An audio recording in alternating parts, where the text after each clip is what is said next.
Olá, você que nos assiste. Hoje estamos começando o 7º episódio da nossa série de estudos sobre os princípios fundamentais de uma igreja luterana livre. Hoje nós vamos falar sobre o 6º princípio fundamental. Fique conosco.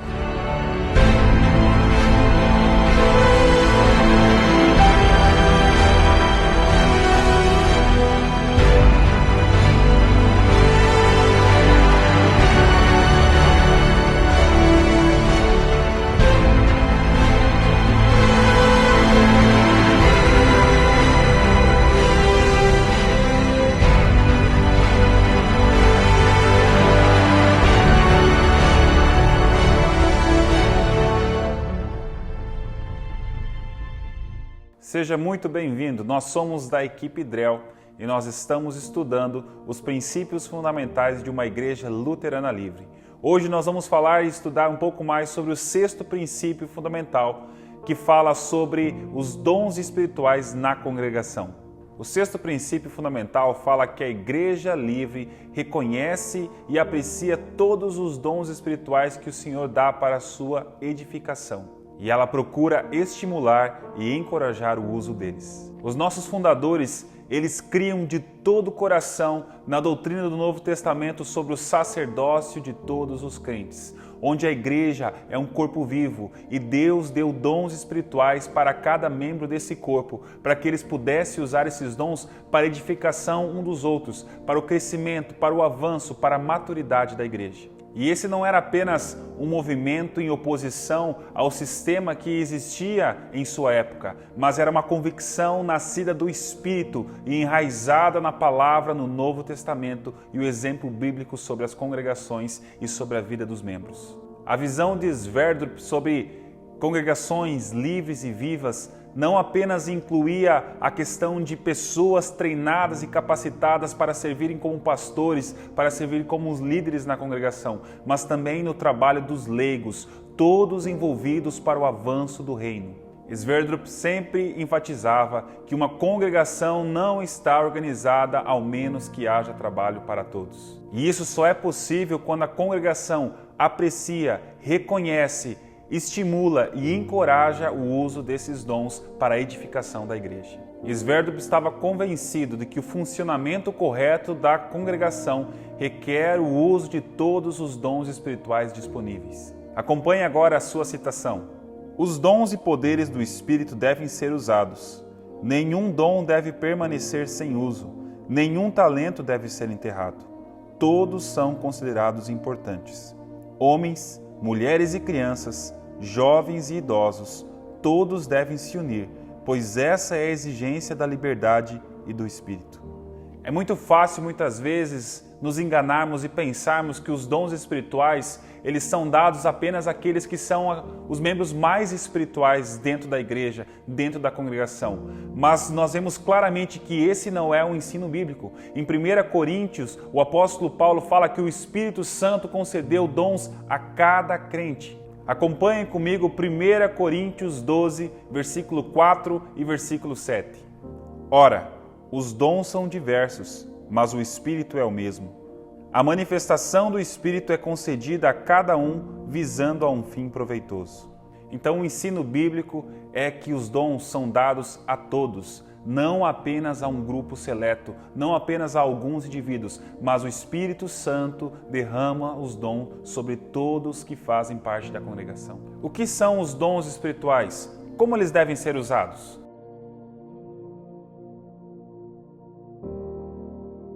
A palavra de Deus é clara ao dizer que esses dons são dados pelo Espírito, visando a edificação e o aperfeiçoamento do corpo da igreja. Na visão de Sverdrup, todos aqueles que receberam o Espírito, receberam também um dom da parte do Espírito para o serviço e o trabalho cristão. Veja comigo Efésios 4, versículo 12. Com vistas ao aperfeiçoamento dos santos, para o desempenho do seu serviço, para a edificação do corpo de Cristo.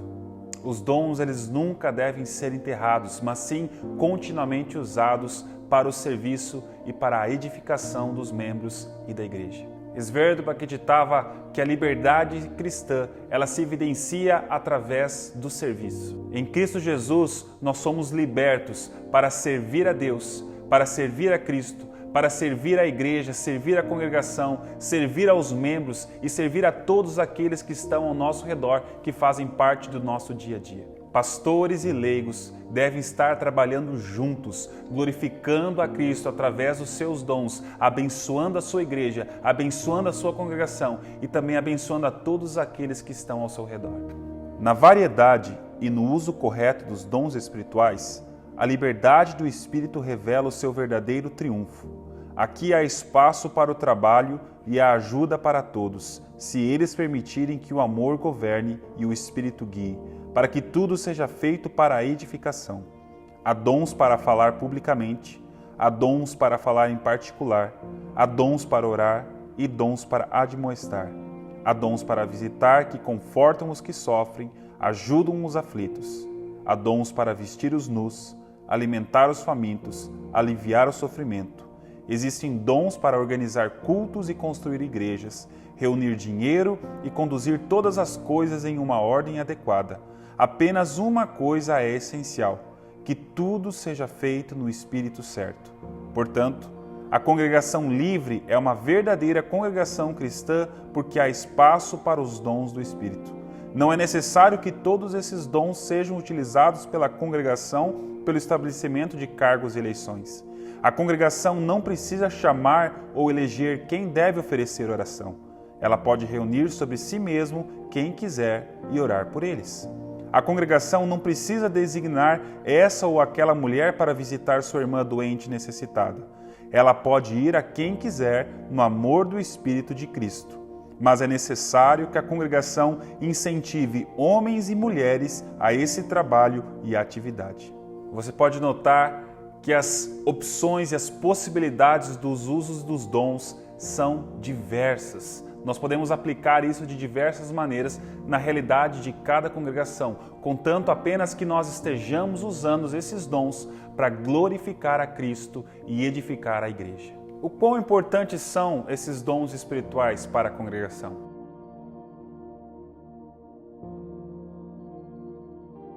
John Steinswag salientou a importância que Sverdrup dava sobre o uso dos dons espirituais na congregação. Georg Sverdrup nunca se cansou de enfatizar a verdade bíblica de que o uso dos dons espirituais era tão vital quanto o uso dos meios de graça. É um requisito fundamental para o crescimento e o bem-estar da vida espiritual, que os dons espirituais sejam utilizados na maior extensão possível. Somente assim a congregação cumprirá o seu propósito divino. Somente assim será uma congregação viva, com membros vivos no corpo de Cristo. Gostei do exemplo que o pastor Alex Veiga falou sobre isso, onde ele falou: ou nós somos um organismo vivo, ou nós somos um organismo morto. Não tem como estar no meio termo. Ou as células estão vivas, funcionando, ativas no corpo, ou essas células estão mortas. Para sermos uma congregação livre e viva, precisamos estar usando todos os recursos, os meios de graças e os dons espirituais que Deus derrama sobre a vida dos membros e da congregação. Sabemos perfeitamente que são os meios de graça, a palavra de Deus, o batismo e a ceia do Senhor, que são a verdadeira fonte de vida que podem gerar vida na congregação.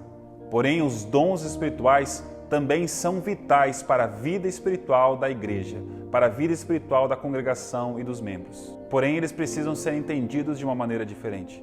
Os dons espirituais nunca podem ser entendidos como trazendo perdão e salvação para as pessoas, mas sim são recursos dados por Deus, derramados pelo Espírito Santo para o nosso crescimento, para a nossa edificação, para o nosso fortalecimento, para ajudar e encorajar uns aos outros dentro da congregação. Nesse princípio fundamental, os fundadores também enfatizam a importância de todos estarem trabalhando juntos na congregação, de não apenas deixar o serviço para um conselho, para uma liderança, para um líder de ministério ou para o pastor, mas sim que todos estejam abraçando a causa e trabalhando junto. Observe a citação que Sverdrup fala a esse respeito. A congregação vive e existe para trabalhar.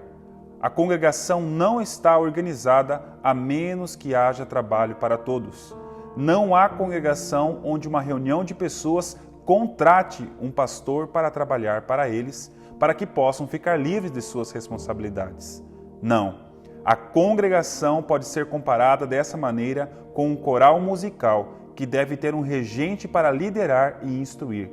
O regente canta sozinho? Todos não deveriam participar? O mesmo acontece na congregação.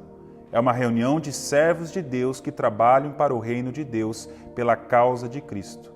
Nesse grupo, o líder não é supérfluo. Ele é, de fato, ainda mais necessário para que muitos possam cantar em uníssono.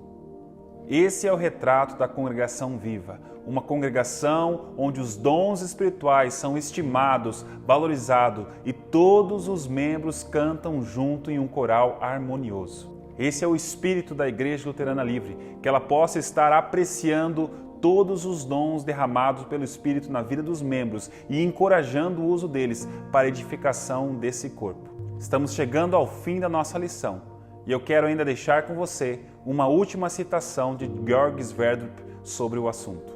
A forma adequada da congregação no mundo é, portanto, um povo de crentes, orantes e trabalhadores que recebem do Senhor tudo o que precisam para o seu trabalho, incluindo fé, vida e dons, e que, portanto, reconhecem de todo o coração que eles pertencem ao Senhor com tudo o que são e têm. Todos são servos do Senhor, criados por Ele para todas as boas obras. Espero que você tenha gostado dessa lição. Espero que você continue assistindo às próximas lições sobre os estudos dos princípios fundamentais de uma igreja luterana livre. Que Deus esteja abençoando você.